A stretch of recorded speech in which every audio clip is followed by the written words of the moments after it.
কারণ হইল আমরা ছোট থাকতে তাকে ইসলামিক শিক্ষা দিতাম পারছি না। এর লাগে আমরা দায়িত্ব হইল গিয়া আমরা প্রত্যেক সন্তান যে যে সময় আছে তারে ওই সময় ওই শিক্ষাটা আমরা বোঝাইতাম। এর লাগে মা বাবার দায়িত্ব হইব ঘরের মধ্যে প্রাথমিক শিক্ষাগুলা তারে আমরা পৌঁছাইতাম। প্রাথমিক শিক্ষা বলতে প্রথমে অনেকগুলা শিক্ষা আছে, অনেক আদব কায়দা আছে যেগুলা একটা সন্তানে তার মার কাছ থেকে পাইতো। তারপরে আমরা তার সবাই মক্তবর শিক্ষার ব্যবস্থা করতাম, সবাই মক্তবর শিক্ষার উপরে গুরুত্ব দিতাম। তারপরে এটা যখন স্কুলের শিক্ষা লওয়ার সময় হইব আমরা ওই ছেলের স্কুলের শিক্ষার প্রতি গুরুত্ব দিতাম। আমরা অনেক সময় দেখা যায় স্কুলের শিক্ষার প্রতি গুরুত্ব দেই না, এটাও আমরা ভুল ধারণা। আজকের পৃথিবীর মধ্যে মুসলিম জাতিরা সবচাইতে পিছে মুসলিম জাতিরা। এর একমাত্র কারণ হইল মুসলমানরা শিক্ষার দিক থেকে পিছে, যার কারণে তাম পৃথিবীর মধ্যে মুসলমানরা অনেক নিচের মধ্যে আছে। আপনি আমি শিক্ষা থাকি দূরে, ওদিকে তারা থাকি অনেক নিচে। আমরা আজকে মুসলমান ছাত্রীদের সংখ্যা কম, কারণ আমরা শিক্ষার খেয়াল দেই না। আমরা মনে করি ওই ছেলেরা যদি বেঙ্গলোর পাঠাই তাহলে মাসে মাসে টাকা পাঠাইয়া দিব, যার কারণে তার শিক্ষার প্রতি আমরা গুরুত্ব না দিয়া তার বয়সের অপেক্ষা করি। 18 পড়ি তো তার প্যান কার্ড ভোটার আইডি সব ক্লিয়ার হয়ে গেলেও তারে বিদেশ পাঠাই দিলাম। অথচ এটা বিদেশ গিয়ে করলো কি, হয়তো সিকিউরিটি ড্রাইভারই ছাড়া তো অন্য কিছু করার নাই। এই ইনকাম করিয়া ওখানে নিজে চলবো না, আপনারে চালাইব। অথচ আমরা যদি আপনার আমার ছেলেরে সুশিক্ষা দিতাম পারি, একটা যদি ইঞ্জিনিয়ার বানাইতাম পারি, যদি ডাক্তার বানাইতাম পারি, তাহলে সমাজ উন্নত হয়, পরিবার উন্নত হয়। আর যখন একজন মানুষের কাছে যখন শিক্ষায় স্থান পাইব, ওই মানুষটা নম্র হইব, ভদ্র হইব, শান্ত হইব। তার লাগে তার পিছনে অত বেশি মেহনত করার কোনো প্রয়োজন নাই। আমরা মুসলমান জাতিরা শিক্ষার লাগে বেশ পিছনে, আমরা শিক্ষার গুরুত্ব নাই, শিক্ষার অবহেলামি আমরা থাকি এখনো গেছে না, যার কারণে আমরা অনেক পিছিয়ে। আজকে আমরা ওই এলাকার মধ্যে 100, 200, 250 যুবক বার করা যাইব যারা সবাই মক্তবর সময় পার করিয়া হারছেন, কিন্তু কোরআন শরীফ শিক্ষা হয়েছে না।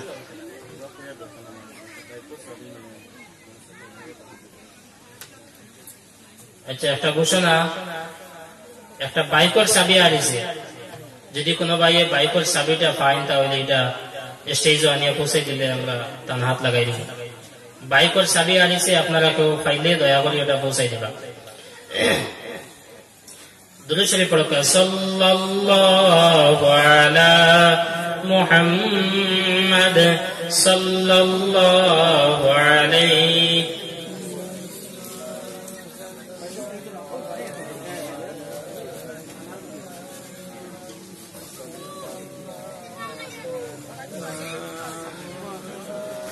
sallallahu ala Muhammad sallallahu alayhi wa sallam sallallahu ala Muhammad sallallahu alayhi wa sallam। আল্লাহর হাবিব সাল্লাল্লাহু আলাইহি ওয়াসাল্লাম হাদিস শরীফের মধ্যে ফরমান, খায়রুকুম মান তাআল্লামাল কুরআনা ওয়া আল্লামা। আল্লাহর হাবিবে ফরমান, তোমাদের মধ্যে সবচাইতে উত্তম ওই ব্যক্তি যে কোরআন শিক্ষা অর্জন করে আর কোরআনের শিক্ষা দান করে। সবাই মক্তবের মধ্যে কোরআনের শিক্ষা দেওয়া হয়, কোরআনের শিক্ষা অর্জন করানি হয়, আর মাদ্রাসার মধ্যেও কোরআনের শিক্ষা দেওয়া হয়, কোরআনের শিক্ষা অর্জন করানি হয়। আমরা সবাই মক্তবর শিক্ষার প্রতি গুরুত্ব দিতাম। এটা ইসলামের মূল ভিত্তি। একটা সন্তানে ইসলামিক শিক্ষা পাওয়ার লাগে মূল একটা ভিত্তি। একটা সন্তান ইসলামিক শিক্ষা পাওয়ার প্রথম স্থান হইল সবাই মক্তব। যদি কেউ মাদ্রাসা পড়ানোর টার্গেট থাকে তাহলে সবাই মক্তব পার করার পরে তারে আমরা মাদ্রাসা দেওয়ার, এর লাগে সবাই মক্তবর শিক্ষার প্রতি আমরা খুব বেশি গুরুত্ব নিতাম। যদি আমরা সবাই মক্তবর শিক্ষার প্রতি গুরুত্ব নেই তাহলে ওই সন্তানটা ইসলামিক শিক্ষা পাইয়া বড় হইব। আর ইসলামিক শিক্ষা পাইয়া যদি বড় হয় তাহলে তার মধ্যে ইসলামের একটা আদর্শ, ইসলামের বুঝ শক্তি আমরা দেখতে পাইব। ওই সন্তান যখন বড় হইব এই মসজিদের মধ্যে যাইব, ওই সন্তান যখন বড় হইব অনেক রকমের খারাপ কাজ কাম থেকে বাঁচিয়ে থাকবো। আর আমরা সবাই মক্তবের মধ্যে বর্তমানে দেখা যায় একজন মেসাব থাকেন অথবা দুইজন থাকেন, কিন্তু ছাত্রের সংখ্যা পরিমাণে এত বেশি হওয়ার কারণে তারা তার উপযুক্ত শিক্ষাটা পৌঁছাইতে পারেন না। এটার লাগি মহল্লাবাসীর দায়িত্ব হয়ে থাকবো, আপনারা কি করবা, ইমামের প্রতি খেয়াল রাখবা, খেয়াল রাখিয়ে দেখবা যে তাই পরিপূর্ণ শিক্ষা পৌঁছাইতে পারিত কিনা। যদি ছাত্র বেশি থাকার কারণে উপযুক্ত শিক্ষা পৌঁছে যায় না, তাহলে আপনার দায়িত্ব হয়ে থাকবো ওই মেসাবর সহযোগিতা করা, ইমাম সাহেবের সহযোগিতা করিয়া এখানে পড়ানির লাগে সহযোগী একজন দেওয়া আপনার দায়িত্ব হয়ে থাকবো। এটার লাগে আমরা খেয়াল রাখা দরকার। যদি পয়সা খরচ করার প্রয়োজন হয় তাহলে আপনাকে পয়সা খরচ করতে হবে। যদি পয়সা খরচ আপনি না করেন তাহলে ওই সন্তান বড় হইয়া আপনার বিরোধিতা করব, ওই সন্তানটা আপনার অবৈধ সন্তান হইয়া দাঁড়াইব। সন্তানকে আমরা ইসলামিক শিক্ষা দিতাম। ইসলামিক শিক্ষার প্রথম স্থান হল সবাই মক্তব। সবাই মক্তবের প্রতি খুব বেশি গুরুত্ব দিতাম। আমরা প্রত্যেক দিন সন্তানদের সময় মতো মসজিদে পৌঁছাইতাম, মসজিদ থেকে বাড়িতে নিতাম, কত সময় পড়িছে কি পড়িছে এটার আমরা খেয়াল নিতাম। একদম লাপরোয়া হইতাম না, একদম বেখবর হইতাম না। সন্তানের আমরা টার্গেট করতাম, কতদিনে কায়দা শেষ করতো, কতদিনে সিফারা শেষ হইতো, তারপরে কোরআন শরীফ পড়িতো। এই সমস্ত টার্গেট আপনি আমি করা লাগবো, তারপরে এটার বাস্তব দেখতে পাইল। যদি আমরা এটার পরিকল্পনাও করি না, এটার প্রতি কোনো চিন্তাধারাও করি না, তাহলে সন্তানের সবাই মক্তবের সময় পার করবো, কিচ্ছু শিখিল কিনা আপনিও জানেন না, হেও জানে না, সন্তানেও হইতে পারতো না। এর লাগে আমরা মক্তবের প্রতি খুব বেশি গুরুত্ব দিতাম। প্রত্যেক ছাত্রের বাসন্তী মাদ্রাসা দেওয়া যেত না, আর প্রত্যেক গ্রামের মধ্যে একটা বাসন্তী মাদ্রাসা বানাই যেত না, কিন্তু প্রত্যেক এলাকার মধ্যে মক্তব শিক্ষা তো উন্নত করা যাইব। এর লাগে আপনি আমি মক্তব শিক্ষার পিছনে যদি পয়সা খরচ করার যদি প্রয়োজন হয়, তাহলে আপনি আমি আরো 100 টাকা 50 টাকা করে খরচ করার লাগে প্রস্তুত হই না। এর মধ্যে অসুবিধা কি থাকে? আজকে ছোট থেকে ছোট আরম্ভ করিয়া এক পরিবারের মধ্যে যতজন সদস্য আছেন প্রত্যেকের পকেটের মধ্যে একটা মোবাইল আছে, যে মোবাইলের মধ্যে প্রত্যেক মাসের মধ্যে খানি দিতে লাগে কমপক্ষে 250 থেকে 300 টাকা। শুধুমাত্র এক মাসের খরচ আপনার আমার এক মোবাইলের ভিতরে 250 টাকা। এখন তো 250 হয় না, আরো উপরে যার 265 285 যার। আমরা তো কেউ এটার প্রতি কোনো আপত্তি নাই যে এটা অত দ্রুত বাড়ে, এখানে এক মাসের ভরতাম না, এক মাস নেট চালাইতাম না, না, প্রত্যেকে এটারে ব্যবহার করিয়া। যদিও এটার রেট খুব দ্রুত বাড়ে, কিন্তু আমরা এটা কি করিয়া চালাইয়া দিয়া। এর লাগে আমরা যদি মক্তব শিক্ষার পিছনে পয়সা খরচ করার প্রয়োজন হয়, তাহলে পয়সা খরচ করিয়াও বলা সন্তানদের মক্তবের মধ্যে শিক্ষার ব্যবস্থা করুকা। তারপরে প্রত্যেক এলাকা থেকে কিছু ছাত্র মাদ্রাসা দেওয়ার লাগে বাছাই করবা, চাহে ইমাম সাহেবের সহযোগিতা নিয়া মাদ্রাসার মধ্যে ছাত্র দেওয়ার লাগে বাছাই করবা।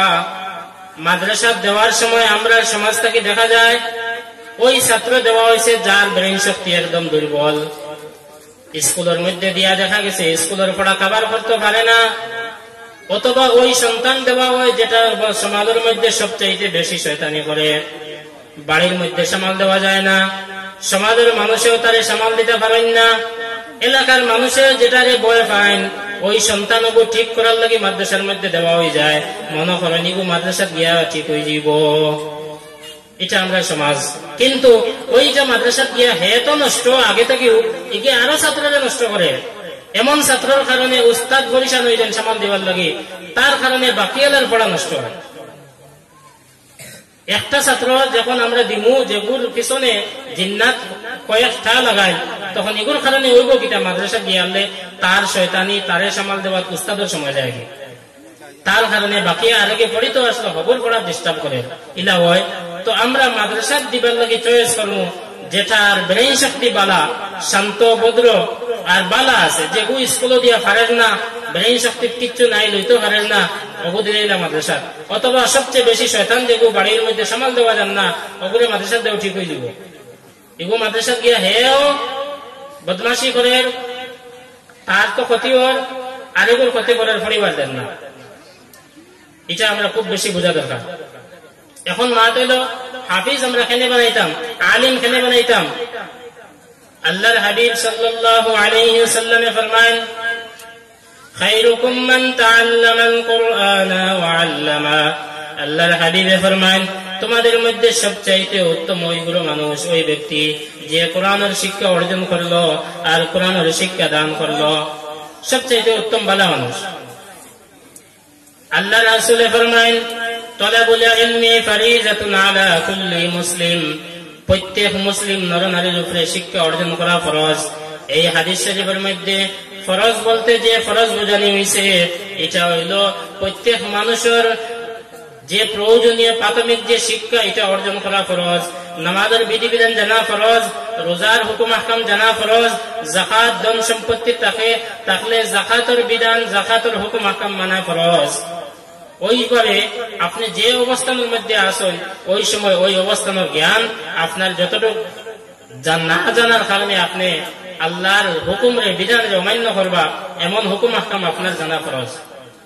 তারপরে প্রত্যেক এলাকা থেকে হাফিজ থাকার প্রয়োজন, প্রত্যেক এলাকা থেকে উলামায়ে কেরাম থাকার প্রয়োজন। আল্লাহ পাক রব্বুল আলামিন কোরআনে কারীমের মধ্যে ফরমান, ইন্না নাহনু নাযালনাল যিকরা ওয়া ইন্না লাহু লাহাফিজুন। আল্লাহ পাকে ফরমান, আমি কোরআনকে অবতীর্ণ করেছি আর আমি নিজেই কোরআনের সংরক্ষণ করব। আল্লাহ পাকে কোরআন নাজিল করছেন, কোরআনের হেফাজত আল্লাহ পাক রব্বুল আলামিনে ফরমাইবা। তো কোরআনের হেফাজত আল্লাহ পাকে ফরমাইবা হাফিজ অখলর মাধ্যমে, হাফিজ অখলর সিনার মাধ্যমে আল্লাহ পাকে কোরআনের হেফাজত করবা। কোরআনের সিনা থাকি সিনা, এই কোরআন শরীফের যে নুসখা, এটা আগে আসলো না। কোরআন শরীফের যে জিল এখন আমরা যেটা দেখতে পাই, এটার বাস্তব রূপ সাহাবার যুগ, আল্লাহ রাসূলের যুগ আসলো না, সব আসলো সিনার মধ্যে। তো কোরআন সংরক্ষণের আসল মাধ্যম হইল গিয়া একমাত্র সিনা। যদি পৃথিবীর মধ্যে সমস্ত কোরআন শরীফে বন্দী করে রাখা হয়ে যায়, সমস্ত কোরআন শরীফ যদি কোনো জালিমে সবরে কয়েদ করে রাখি দেয়, তারপরেও ইসলাম আর কোরআন রেখেও মিটাইতে পারত না। কারণ আল্লাহ পাক রব্বুল আলামিন হাফিজে কেরামের মাধ্যমে কোরআনের সংরক্ষণ করবা। তো কোরআনের হাফিজ বানাইলে আমরা উপকার হইব কি? কোরআনের হাফিজ বানাইলে অনেক উপকার আছে। আল্লাহর রাসূল সাল্লাল্লাহু আলাইহি ওয়াসাল্লাম ফরমায়েন, যে ব্যক্তি কোরআন পড়িল, কোরআনের হিফজ করল, কোরআনের উপরে আমল করল, আর কোরআনের হালালকে হালাল হিসাবে মানিয়ে নিল, কোরআনের হারামকে হারাম হিসাবে মানিয়ে নিল, আর কোরআনের প্রতিষ্ঠা করার লাগি, কোরআনের প্রচার করার লাগি চেষ্টা চালাইল, এমন ব্যক্তির লাগি আল্লাহ পাক রব্বুল আলামিন জাহান্নামরে হারাম করে দিলাইবা। ফাদাখালাহুল্লাহুল জান্নাতা, আল্লাহ পাকে তারে জান্নাতের মধ্যে প্রবেশ করাইবা। শুধুমাত্র তারে জান্নাতে প্রবেশ করাইবা এটা শেষ নয়, তারপরে আল্লাহর রাসূল ফরমান, ওয়াশাফাআহু ফি আশরাতিন মিন আহলি বাইতিহি কুল্লুহুম কাদ ওয়াজাবাত লাহুন নার। আর আল্লাহ পাকে তারে এমন 10 জন ব্যক্তির সুপারিশ করার লাগি তারে অনুমতি দেওয়া হইব, যেই 10 জন জাহান্নামে যাওয়ার লাগি এর আগে ফয়সালা হয়ে গেছিল। একজন হাফিজ রে আল্লাহ পাক রব্বুল আলামিন জান্নাত দিবা, আর জান্নাত দেওয়ার পরে তারে এমন 10 জন ব্যক্তির সুপারিশ করার লাগি আল্লাহ পাকে অধিকার দিবা, যারা জাহান্নামে উপযুক্ত হয়ে গেছেন নিজের গুনার কারণে। তারপরে উলামায়ে কেরামের প্রয়োজন আছে। আল্লাহ পাক রব্বুল আলামিন এই মানব জাতিরে দুনিয়ার মধ্যে পাঠাইছেন তান ইবাদত করার লাগি, আর ইবাদত কে কিভাবে করবে এটা আল্লাহ পাক রব্বুল আলামিন যুগে যুগে আম্বিয়া কেরামের মাধ্যমে মানুষের বুঝাইছেন। কিন্তু আমরা নবী শেষ নবী, নবুয়তের দরওয়াজা এখানে শেষ হয়ে গেছে। এর লাগি আল্লাহ পাক রব্বুল আলামিন নবুয়তের যে দায়িত্ব এটা উলামায়ে কেরামের কাছে দিছেন। আল্লাহর হাবিব সাল্লাল্লাহু আলাইহি ওয়াসাল্লাম ফরমায়েন, আল উলামা ওয়ারাসাতুল আম্বিয়া। আল্লাহর হাবিব ফরমায়েন, উলামায়ে কেরাম হলো আম্বিয়া কেরামের উত্তরাধিকারী, আম্বিয়া কেরামের ওয়ারিস। ওয়া ইন্নাল আম্বিয়া লাম ইউরিসু দিনারান ওয়ালা দিরহামা। আর আম্বিয়া কেরাম হলে কোন দিনার আর দিরহামের উত্তরাধিকারী বানান না, দিনার আর দিরহামের ওয়ারিস বানান না। وإن الأنبياء لم يورثوا دينارا ولا درهما وإنما ورثوا العلم فمن أخذه أخذ بحظ وافر। আর আম্বিয়া কেরাম হলে ইলমের ওয়ারিস বানান, যে ইলিমরে অর্জন করতে পারলো, এই ওয়ারাসাতুল মাল রে যে লইতে পারলো, হে পরিপূর্ণ হিস্সারে লইতে পারলো। তো আম্বিয়া কেরাম হলে ওয়ারিস বানায়, এটা হইল ইলিমের ওয়ারিস বানায়, কোন টাকা পয়সা ধন সম্পত্তির ওয়ারিস আম্বিয়া কেরাম হলে বানায় না। তারপরে আল্লাহর হাবিব সাল্লাল্লাহু আলাইহি ওয়াসাল্লাম ফরমায়েন, মান ইউরিদিল্লাহু বিহি খায়রান ইউফাক্কিহু ফিদ্দীন। আর আপনি মাদ্রাসা দিলেও যে সবে মাদ্রাসা পড়িব, এটা তো কখনো হইতে পারে না। আল্লাহ পাক রব্বুল আলামিন, আল্লাহর রাসূল ফরমায়েন, মান ইউরিদিল্লাহু বিহি খায়রান ইউফাক্কিহু ফিদ্দীন। যে ব্যক্তিকে আল্লাহ পাক রব্বুল আলামিন, যে ব্যক্তির সাথে আল্লাহ পাকে বালাই ইরাদা করবা, ওই ব্যক্তিকে আল্লাহ পাক রব্বুল আলামিন দ্বীনের সহি সমঝ দান করবা। এটাও আল্লাহ পাকের কাছে। তো আল্লাহ পাক রব্বুল আলামিনের কোরআনের হেফাজতের মাধ্যম হলো হাফিজ একরাম, তারা কোরআনের শব্দ, কোরআনের আলফাজরে সংরক্ষণ করবা সিনার মাধ্যমে, আর কোরআনের মানার হেফাজতের মারি দায়িত্ব হইল গিয়া উলামায়ে কেরাম। যদি কোরআনের কোন আয়াতের ভুল ব্যাখ্যা করে, তাহলে উলামায়ে কেরাম থেকে আমরা জানতে পারবো যে এটার সঠিক ব্যাখ্যা কি, আর সঠিক ব্যাখ্যাটা পৌঁছাইবার দায়িত্ব হইল উলামায়ে কেরামের। এর লাগি সমাজের মধ্যে হাফিজের দরকার, উলামায়ে কেরামের দরকার, মুফতি হকলের দরকার, কারি হকলের দরকার। প্রত্যেক এক এক দল মানুষ সমাজের মধ্যে থাকতে লাগে। যদি ইসলামী হুকুমত হইতো, তাহলে এরারে বেতন দিয়ে রাখা হয়। ইসলামী রাষ্ট্রের মধ্যে হাফিজ, কারি, আলিম, মুফতি যারা আছেন, তারা সরকারি পক্ষভাবে বেতন দিয়ে রাখা হয়। কারণ মানুষে এরা থাকে কোন সময় কোরআন শিখতো, কোন সময় কোন মাসলা মাসাইল জানতো, কোন সময় কোন ফতোয়া নিত, সবার প্রয়োজন। এর লাগে আমরা যেহেতু ইসলামী রাষ্ট্র নয়, আমরা নিজে পয়সা খরচ করিয়া এরারে বানাইতে লাগবো। কিন্তু দুর্ভাগ্যজনক হইল যে আমরা মাদ্রাসার প্রতি খেয়াল দেই না। মাদ্রাসা মনে করি তো যারা দিছেন, যারা চালাইছেন, যারা কমিটি আছেন, এরা তারা চালাইয়া নিবা না। আমরা মাদ্রাসার প্রতি গুরুত্ব দিতাম, মাদ্রাসার প্রতি খেয়াল দিতাম। মাদ্রাসার যে সমস্ত ছাত্র পড়াশোনা করিতরা, তারারই আমরা সহযোগিতা করতাম, মাদ্রাসার মধ্যে সহযোগিতা করতাম। কারণ যদি মাদ্রাসা শেষ হয়ে যায়, তাহলে মসজিদ খালি হয়ে যাব, সবকিছু খালি হয়ে যাব, সবকিছু শেষ হয়ে যাব। এর লাগি বর্তমানে সরকারেও স্যার মাদ্রাসা কিনা ব্যান করা যায়। তারা জানে, তারা একথা বুঝছে যে মাদ্রাসা হলো ইসলামের মেইন মেরুদণ্ড। এখান থেকে ইসলামের শিক্ষা প্রচার হয়, এখান থেকে ইসলামের শিক্ষা শিক্ষিত হইয়া এখান থেকে বাইরে হইয়া গিয়া মানুষের ইসলাম বুঝায়, ইসলামের দাওয়াত দেয়। এখানে হলো ইসলামের ফ্যাক্টরি, ইসলামের জ্ঞানের ফ্যাক্টরি। ওখান থেকে মানুষের ইসলামের শিক্ষা লইয়া মানুষ কোনায় কোনায় গিয়ে ইসলামের শিক্ষা প্রচার করে। এর লাগি মাদ্রাসা গুলারে যদি ব্যান করা যায়, তাহলে ইসলাম আর মুসলমানরে ব্যান করতে সময় লাগতো না, এটা তারা বুঝে। এর লাগি চেষ্টা করে মাদ্রাসার মধ্যে আক্রমণ করার লাগি। আল্লাহ পাক রব্বুল আলামিনে ওই সমস্ত যারা সোচ চিন্তা চেতনা নিয়ে তারা ঘুরে, আল্লাহ পাকে এরা দিমাগ রে, এরা চিন্তা চেতনা রে বদলাইয়া দেয়। আমরা মাদ্রাসার লাগি সহযোগিতা করতাম, কেটার লাগি? মাদ্রাসা যদি থাকে না, তাহলে হাফিজ হকল খানো পাইমু, আলিম হকল খানো পাইমু, ওয়াইজি হকল খানো পাইমু, মুফতি হকল খানো পাইমু, মসজিদের ইমাম খানো পাইমু। মসজিদে যারা ইমামতে পড়িতরা, তাই না মাদ্রাসা থেকে পড়িয়ে আইসেন। আপনারা যারা ওয়াজ করবার লাগি যারা আনিতরা, তারাও কোনো না কোনো মাদ্রাসা থেকে পড়িয়া ওয়াজ আজকে আইবা। কেউ তো আর শিলচর খাসার কলেজ থেকে পড়িয়া আইতা না ওয়াজ করার লাগি। এর লাগি আমরা এই ছোট ছোট মাদ্রাসা গুলারে গনিমত মনে করতাম। ছোট ছোট মাদ্রাসা হিসাবে এটাও দরকার, কারণ সব তো আর কলেজ হয় না। কিছু পাঠশালা থাকতে লাগে, কিছু এমই স্কুল থাকতে লাগে, তারপরে কলেজের মাথায়। তো আমরা এলাকার মধ্যে ছোট ছোট মাদ্রাসা যেগুলো আমরা দেখতে পাই, এটা হইল পাঠশালা। এখানের মধ্যে পড়িয়া তারপরে ছাত্র যাইব এমই স্কুল, তারপরে যাইব হাই স্কুল, বাসখান্ডিত যাইব, বদরপুর যাইব, দেওবন্দ যাইব। এর লাগে আমরা ছোট ছোট মাদ্রাসার মধ্যে এখানেও দিতাম ছাত্র। ছাত্র যদি মাদ্রাসার দেওয়া হয় না, তাহলে মাদ্রাসার সৌন্দর্য উঠে না। ছাত্র মাদ্রাসা দিতে লাগবো, সহযোগিতা করতে লাগবো, পয়সা কড়ি দিয়াও সহযোগিতা করতে লাগবো। অনেক সময় দেখা যায় অনেক আমরা পুরা বৎসর যায় মাদ্রাসার মধ্যে কেউ 100 টাকা দিয়া সহযোগিতা করছেন, এরা মানুষ আমরা কম বাড়ই। যে আলোক ভাবে কোনো আমরা ফলে ফলে গুপ্ত ভাবে নিয়ে কোনো সাদকা দিয়ার, কোনো কিছু তালেবারে নিয়ে দিয়ার, ওই সমস্ত জিনিস আমরা করতে লাগবো। তাহলে ছাত্র হয় পড়িতে উৎসাহ হইব, ছাত্রের মন খুশি থাকবো, এরা পড়িব, মাদ্রাসায় সহযোগিতা হইব। আলিম উলামা আমরা পাইমু, ভবিষ্যতে আমরা আলিম খান থেকে পাইমু। ওই মাদ্রাসার মধ্যে কোটি কোটি যে সমস্ত ছাত্র আছেন, এরা পড়ি পড়ে গিয়ে একসময় আলিম হইবা, এরা একসময় হাফিজ হইবা, এরা একসময় কারি হইবা।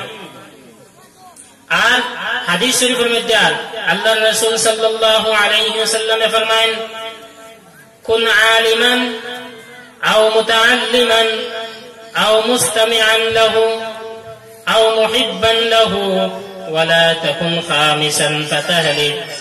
আল্লাহর রাসূল ফরমায়েন, তুমি আলিম বনো, যদি আলিম বনতে পারো না তাহলে আলিমের ছাত্র বনো। আলিমের ছাত্র যদি বনার সুযোগ থাকে না, তাহলে আলিমের কথা শুনিয়ে আমল করানোওয়ালা বনো। আলিমের কথা শুনিয়ে আমল করার মতো যদি তোমার সুযোগ থাকে না, আও মুহিব্বান লাহু, আলিমরে তুমি মহব্বত করো। দূরের মধ্যে আইসো, কোন জায়গার মধ্যে জেলের মধ্যে বন্দি আছো, আলিমের সাথে আওয়া যাওয়া করার সুযোগ নাই, আলিমের কথা শুনিয়ে আমল করার সুযোগ নাই, ওই সুরতের মধ্যে আও মুহিব্বান লাহু, তুমি দূরে তাকিয়েও আলিমুল আমার প্রতি মহব্বত রাখতে লাগবো। ওয়ালা তাকুন খামিসান ফাতাহলিক। হাদিস শরীফের মধ্যে আর তুমি 5 নম্বর স্তরে যাইও না, আলিম বিদ্বেষী বনিও না, আলিমের প্রতি তোমার খারাপ ধারণা রাখিও না, আলিম বিদ্বেষী বনিও না। যদি বনো তাহলে ফাতাহলিক, তোমার নতিজা খারাপ হইব, তুমি ধ্বংস হয়ে যাবে। এর লাগি আমরা উলামার প্রতি সম্মান রাখতে লাগবো, উলামার প্রতি আমরা ইহতিরাম রাখতে লাগবো, তাদের কাছ থেকে আমরা দিন লইতাম। আল্লাহ পাক রব্বুল আলামিন ফরমায়েন, ফাসআলু আহলাজ যিকরি ইন কুনতুম লা তা'লামুন। আল্লাহ তাআলা ফরমায়েন, যদি তুমি না জানা ব্যক্তি হও, যদি তোমার জানা থাকে না, তাহলে তুমি আহলে জিকির, আহলে জ্ঞান যারা, জ্ঞানী ব্যক্তি যারা, তাদের কাছে তুমি জিজ্ঞাসা করো। এই আয়াতের মধ্যে জ্ঞানী ব্যক্তি মানে উলামায়ে কেরাম, যারা কোরআন এবং হাদিসের বিজ্ঞ ইলম রাখেন, তাদেরকে বোঝানো হয়েছে। এই আয়াত দ্বারা আমরা বুঝলাম উলামার প্রতি আমরা সম্পর্ক রাখতে লাগবো। ফাসআলু আহলাজ যিকরি, আহলে জিকিরের সাথে তুমি গিয়ে জিজ্ঞাসা করো। আর উলামায়ে কেরামের দায়িত্ব আছে। আল্লাহর হাবিবে অন্য হাদিসের মধ্যে ফরমান, বাল্লিগু আন্নি ওয়ালাউ আয়া, যদি তুমি একটা মাত্র আয়াত জানো, ওই আয়াত চাও তুমি অন্যের কাছে পৌঁছাইয়া দাও। আমরা দুইয়ের সম্পর্ক এটা। উলামার দায়িত্ব বাল্লিগু আন্নি ওয়ালাউ আয়া, একটা আয়াত মাত্র যদি জানো তাহলে এটা পৌঁছাও। আর যারা আলিম না, তাদের দায়িত্ব ফাসআলু আহলাজ যিকরি ইন কুনতুম লা তা'লামুন, যদি তুমি না জানা ব্যক্তি হও, যদি তোমার জানা থাকে না, তাহলে তুমি আহলে জিকির যারা আছেন, যারা জ্ঞানী ব্যক্তি আছেন কোরআন হাদিস সম্পর্কে, তাদের কাছে তুমি জিজ্ঞাসা করো। এই হলো আমরা সম্পর্ক। আমরা এই সম্পর্কে না রাখিয়া আমরা মাঝে মধ্যে শুধুমাত্র দাওয়াত খতম, তাবিজ বটি, তেল পড়া, পানি পড়া, আমরা সম্পর্ক মাত্র সীমাবদ্ধ। অর্থাৎ আমরা সম্পর্ক রইত কোরআন হাদিসের সঠিক জ্ঞান লওয়ার লাগে। কোরআন এবং হাদিসের জ্ঞান এটা বহুত মর্যাদা সম্পন্ন একটি জ্ঞান, বহুত স্তরওয়ালা একটি জ্ঞান। আল্লাহর রাসূল সাল্লাল্লাহু আলাইহি ওয়াসাল্লাম ফরমায়েন, ইউকালু লিসাহিবিল কুরআনি ইকরা ওয়ারতাকি ওয়ারাত্তিল কামা কুনতা তুরাত্তিলু ফিদ দুনিয়া ফাইন্না মানজিলাকা ইনদা আখিরি আয়াতিন তাকরাউহা। আল্লাহর হাবিবে ফরমায়েন, হাশরের মাঠের মধ্যে সাহেবে কোরআন, যে ব্যক্তি প্রত্যেকদিন কোরআন শরীফ পাঠ করেন, যে ব্যক্তি কোরআন শরীফের হাফিজ হইছেন, হাশরের মাঠে তানে কইব, ইউকালু লিসাহিবিল কুরআনি ইকরা, সাহেবে কোরআন রে আদেশ করা হইব, ইকরা, তুমি পড়ো, ইকরা ওয়ারতাকি, তুমি পড়িতে থাকো, আর তোমার স্তর দিয়ে তুমি উচ্চ করতে থাকো, তোমার লেভেল দিয়ে তুমি উপরে দিয়ে পৌঁছাইতে থাকো। ওয়ারতাকি ওয়ারাত্তিল কামা কুনতা তুরাত্তিলু ফিদ দুনিয়া, কারণ তুমি দুনিয়ার মধ্যে যেটা চলছিল সেই তিলাওয়াত করছো, আজকেও তুমি ওইভাবে কোরআন রে তিলাওয়াত করো। ফাইন্না মানজিলাকা ইনদা আখিরি আয়াতিন তাকরাউহা, কারণ আজকে তোমার আখিরি মঞ্জিল হইব ও জায়গার মধ্যে যেন গিয়ে তোমার পড়া থামিব। একজন হাফিজ সাহেবের পড়া থামিব, কোরআন শরীফ যখন আলহামদুলিল্লাহি রাব্বিল আলামিন হয়ে আরম্ভ করবা, শেষ আয়াতে গিয়ে থামিবা মিনাল জিন্নাতি ওয়ান নাস পর্যন্ত। তো আল্লাহর রাসূল ফরমায় হাসরের মাঠে তানে কইব যে তুমি পড়তে থাকো আর তোমার স্তর তোমার লেভেল উপরে দিয়ে উঠাইতে থাকো।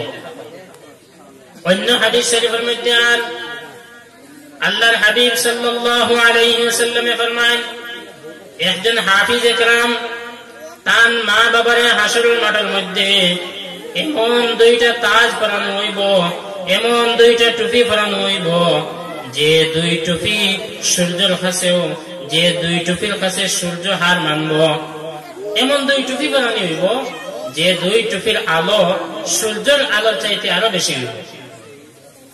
অনেক ফজিলত, এত ফজিলত। আর হাসরবাসী যারা হইবা এরা এই দুই ব্যক্তির দিকে দেখিয়া কইবা এরা খারাপ, এরার প্রতি তারা আফসোস করবা এরা খারাপ। তখন পরিচয় দেওয়া হইব এরা অমুক হাফিজর মা, অমুক হাফিজর বাবা, পরিচয় দেওয়া হইব হাসরের মধ্যে। তারপরে আল্লাহর হাবিব সাল্লাল্লাহু আলাইহি ওয়াসাল্লাম ফরমায় খায়রুকুম মান তাআল্লামা আল কুরআনা ওয়া আল্লামা। অন্য হাদিস শরীফের মধ্যে আল্লাহর রাসূল ফরমায় আল কাইয়িসু মান দানা নাফসাহু ওয়া আমিলা লিমা বা'দাল মাউতি ওয়াল আজিজু মান ইত্তাবা'a নাফসাহু হাওয়াহা ওয়া তামান্না আলাল্লাহ। আল্লাহর রাসূল ফরমান সবচাইতে সালাক, সবচাইতে জ্ঞানী ওই ব্যক্তি, আল কাইয়িসু মান দানা নাফসাহু ওয়া আমিলা লিমা বা'দাল মাউতি, সবচাইতে সালাক, সবচাইতে জ্ঞানী ওই ব্যক্তি যে তার নফসকে কন্ট্রোল করিয়া রাখে, আর ওয়া আমিলা লিমা বা'দাল মাউতি, আর মওতের বাদল লাগিয়ে নেক আমল করে, ওয়া আমিলা লিমা বা'দাল মাউতি ওয়াল আজিজু মান ইত্তাবা'a নাফসাহু হাওয়াহা ওয়া তামান্না আলাল্লাহ। আর নাদান অর্থাৎ বুড়বক ও মানুষ যে তার নফসের মোতাবেক জিন্দেগি কাটায়, তার নফস মোতাবেক হে তার জিন্দেগি কাটায়, আর আল্লাহর রহমতর আর আল্লাহর মায়া আল্লাহর দয়ার প্রতি অপেক্ষা করিয়া বই থাকে। والعاجز من اتبع نفسه هواها وتمنى على الله, হে তার ইচ্ছাকৃত জিন্দেগি কাটায়, তার মনে যা চায় সে এটা করিয়া থাকে, তার মনের মোতাবেক হে জিন্দেগি গুজারে, আর আল্লাহ মাফ করে দিবা ওই কথার উপরে হে ভরসা করিয়া বই থাকে। আল্লাহর হাবিবে ফরমান এই মানুষটা খুব বেশি নাদান আর বলবো। এর লাগে আমরা সবসময় আমলে সালেহা করা লাগবো। আখিরাতের মধ্যে মুক্তি পাওয়ার লাগে সবচাইতে প্রথম শর্ত হইল আমলে সালেহা করা লাগবো। আল্লাহর পাকের দয়া এবং অনুগ্রহ ছাড়া আমরা কেউ জান্নাতি বনতে পারতাম না। আর আল্লাহর দয়া এবং অনুগ্রহ করাটা আমরা আমলে সালেহার উপরে নির্ভর করব। আমরা আমলে সালেহা, আমরা ভালো কাজ যত বেশি থাকবো, আল্লাহ পাকের দয়া, আল্লাহ পাকের মায়া আপনার আমার উপরে তত বেশি থাকবো। আল্লাহ পাক রব্বুল আলামিনে কোরআনে কারীমের মধ্যে যত জায়গার মধ্যে মুক্তির কথা কইছেন, যত জায়গার মধ্যে কামিয়াবির কথা কইছেন, ওই জায়গার মধ্যে আল্লাযীনা আমানু ওয়া আমিলুস সালিহাত, ইন্নাল্লাযীনা আমানু ওয়া আমিলুস সালিহাত, যত জায়গার মধ্যে আইছে ওই জায়গার মধ্যে ঈমান আর আমলে সালেহা, ঈমান আর আমলে সালেহার কথা বলা হয়েছে। তো আপনার আমার দায়িত্ব হইব আমরা ঈমান রে খেয়াল রাখতে লাগবো।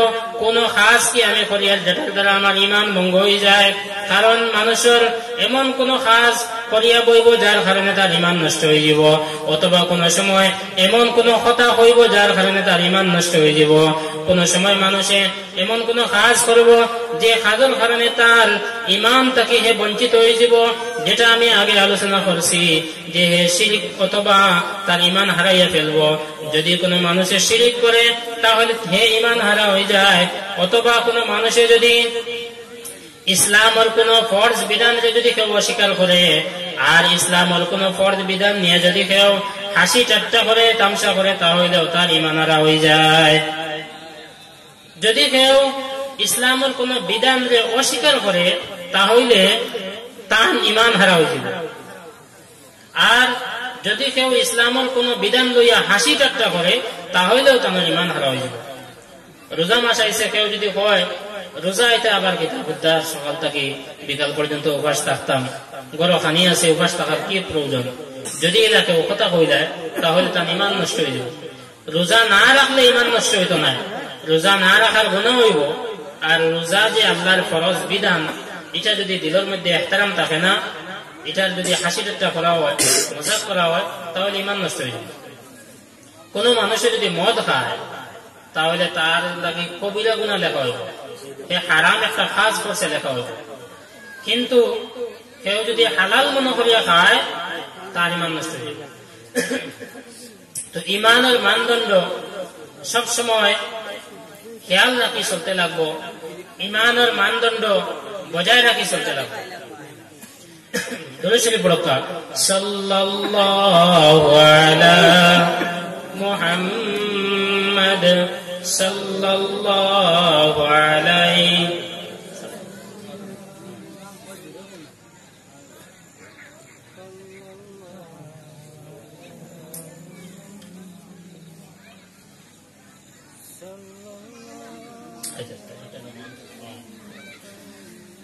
আল্লাহ পাক রব্বুল আলামিন আপনারে আমারে খোয়া এবং গুনাহ থেকে বেশি আমল করার তৌফিক দান করতা।